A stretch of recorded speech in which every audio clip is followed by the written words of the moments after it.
अस्सलामुअलैकुम my YouTube family, कैसे हैं आप सब। मैं बिल्कुल ठीक हूँ अल्हम्दुलिल्लाह, अल्लाह का शुक्र है मैं खैरियत से हूँ। आप सब कैसे हैं? Welcome to my YouTube channel. आज का जो व्लॉग है मैंने बनाया है दोपहर के टाइम और मैं गाजर वगैरह को छील रही थी क्योंकि मुझे बनाना था गाजर का हलवा और मैंने इससे पहले भी गाजर का हलवा बना चुकी हूँ मगर वो ख़त्म हो गया था, तो इस वजह से गेस्ट वगैरह आ गए थे, तो इस वजह से मैंने सोचा कि चलो मैं दोबारा बना के रख देती हूँ। अच्छा, गाजर का हलवा बना के रख दो ना तो बहुत सुकून रहता है घर में। अगर कोई मेहमान आ जाए तो बिल्कुल भी टेंशन नहीं होती मीठा बनाने की, और अगर चाय पे अगर कोई मेहमान आ जाए तो जिसके सामने जस्ट मुझे चाय रखनी हो और नाश्ता वगैरह रिफ्रेशमेंट रखना हो तो उसमें भी दही बड़े और गाजर का हलवा अगर रख लो ना तो बहुत ही अच्छा लगता है। साथ में थोड़े से शामी कबाब तल दिए, इस तरह की जो चीज़ें बनी हुई रखी होती है ना तो इससे बहुत ही ज़्यादा आसानी होती है। तो सर्दियों में तो यही होता है, ज़्यादातर मैं गाजर का हलवा बना के ही रखती हूँ और ख़त्म होने से फ़ौरन मैं दोबारा बना लेती हूँ, ख़त्म हो जाए तो, ताकि मुझे मुश्किल ना हो।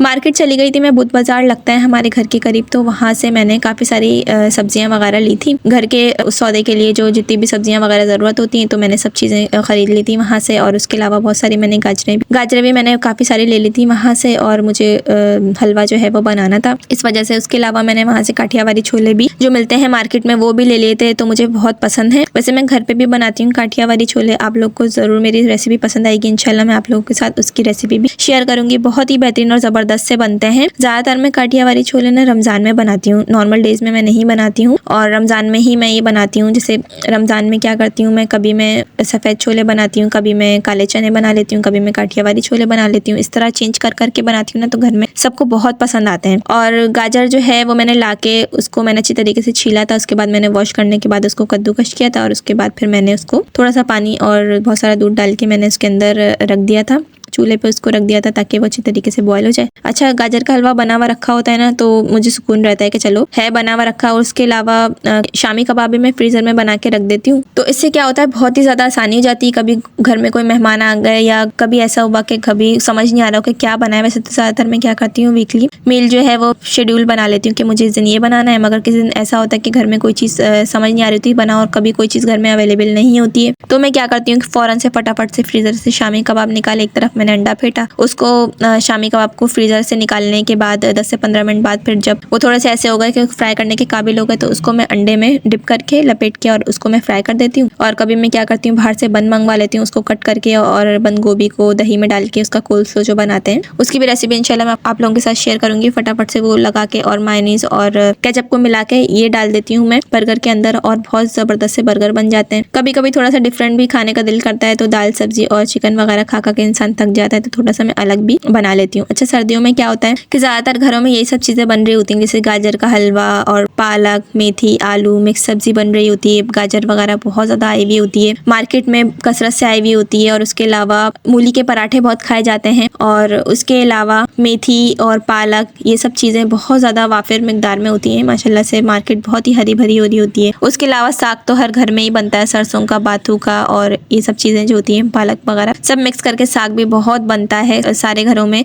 मैंने भी काफ़ी दफ़ा बनाया साग, मगर घर में सबने बोला भाई अब बस कर दो, अब हम नहीं खाएंगे, तो फिर इसलिए मैंने कहा कि चलो अब तो सीज़न भी जा रहा है और साग भी ख़त्म हो रहा है, तो इस वजह से मैंने थोड़ा सा ही बस साग फ्रीज़र किया था। अच्छा, मैं क्या करती हूँ जब मैं साग बनाती हूँ ना तो मैं क्या करती हूँ कि बहुत सारा सरसों का साग लेती हूँ, उसकी रेसिपी भी इंशाल्लाह आप लोग के साथ शेयर करूँगी। बहुत ही ज़बरदस्त सा ये साग बनता है, आप लोग ज़रूर मेरी रेसिपी को भी ट्राई कीजिएगा। बस मैं आपको यहीं पर वर्बली ज़बानी बता देती हूँ, आप लोग नोट भी कर लीजिएगा। बहुत सारा सरसों का साग होता है, उसको मैं कट कर लेती हूँ, साथ में थोड़ा सा मैं पालक ले लेती हूँ, तो पालक को भी मैं कट कर लेती हूँ। अच्छा, सरसों का साग हो चाहे पालक हो, जितनी भी ग्रीन सब्जियां होती हैं, वैसे तो हर सब्जी को ही बहुत अच्छी तरीके से धोना चाहिए, मगर जो साग और इस तरह की जो सब्जियां होती हैं ना उसको कम से कम आप 4 से 5 मरतबा पानी में डिप करने के बाद अच्छी तरीके से आप उसको वॉश करें ताकि उसमें जितनी भी मिट्टी है ना वो सब निकल जाए। फिर उसके बाद में क्या करती हूँ, उसको मैं डालती हूँ एक बड़े से पतीले के अंदर, उसमें काफ़ी सारा मैं पानी डाल देती हूँ, साथ ही साथ में उसके अंदर नमक और हरी मिर्चें और बहुत सारा साबुत लहसुन को मैं जस्ट छील के वो डाल देती हूँ।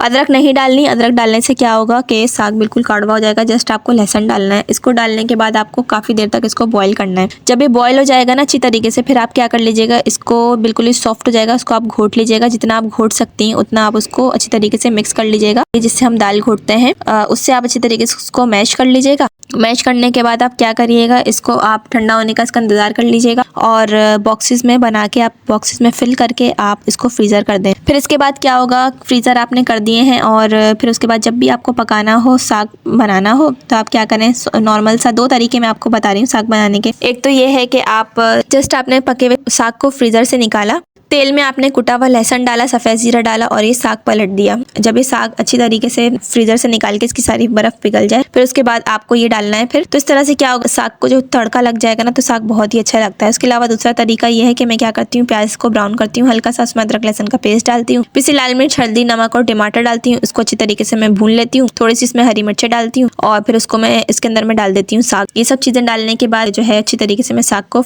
भून लेती हूँ और बिल्कुल ही अच्छी तरीके से तैयार हो जाता है, रेडी हो जाता है। आप लोग ज़रूर मेरी इस रेसिपी को नोट कर लीजिएगा। और जो साग बनाने का तरीका है बहुत ही ईजी है।